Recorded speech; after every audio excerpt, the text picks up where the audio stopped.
Knowledge that we ingest physically changes the way our brains function.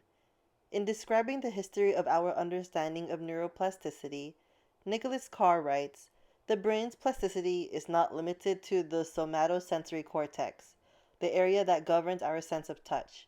It's universal.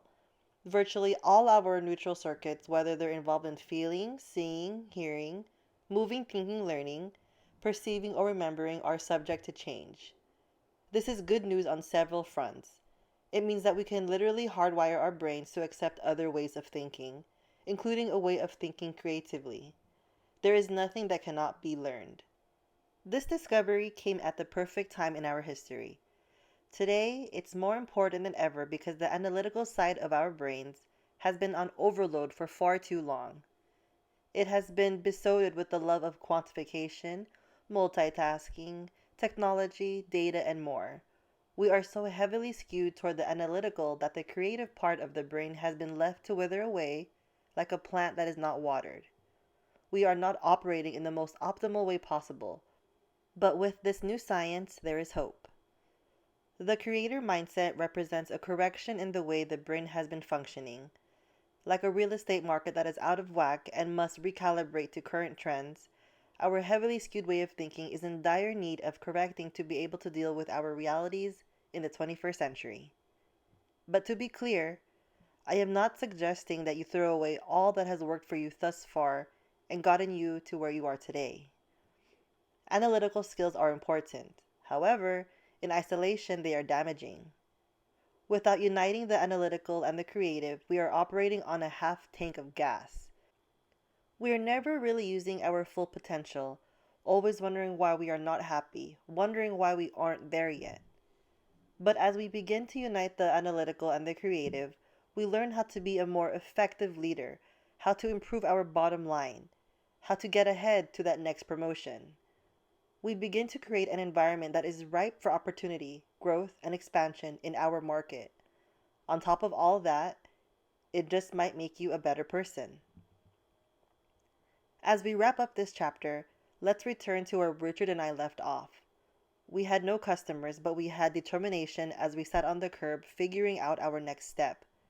We were in search of something, anything, to save our business.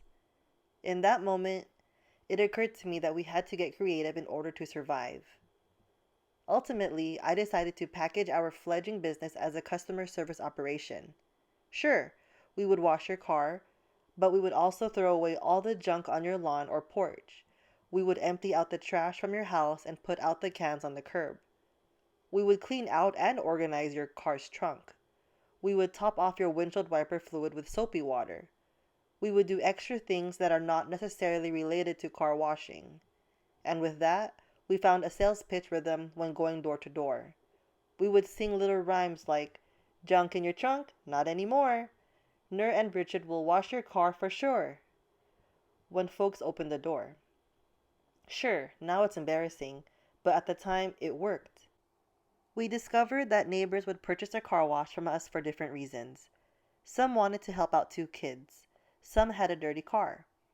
Some hated hauling out the trash bins or cleaning off the porch.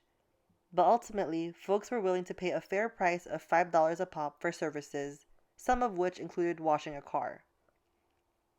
Sure, we got stiffed a few times, which was terrible and stung, but our customers and their concerns set up a lifetime of learning how to address problems from a creative perspective for me.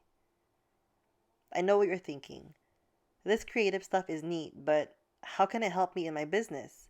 I have real deadlines, real inventory, real customers, and I need a plan for how to grow and improve my business to achieve very specific goals. And none of those goals are creative. They are real fiscal objectives and thus need to be treated with gravity. But I am here to argue that no matter what your goals are, without creativity, you are merely operating your business like everyone else, set in the analytical without the benefit of the creative. No matter how optimal your thinking is, you are running the business at 50% of your available brain power.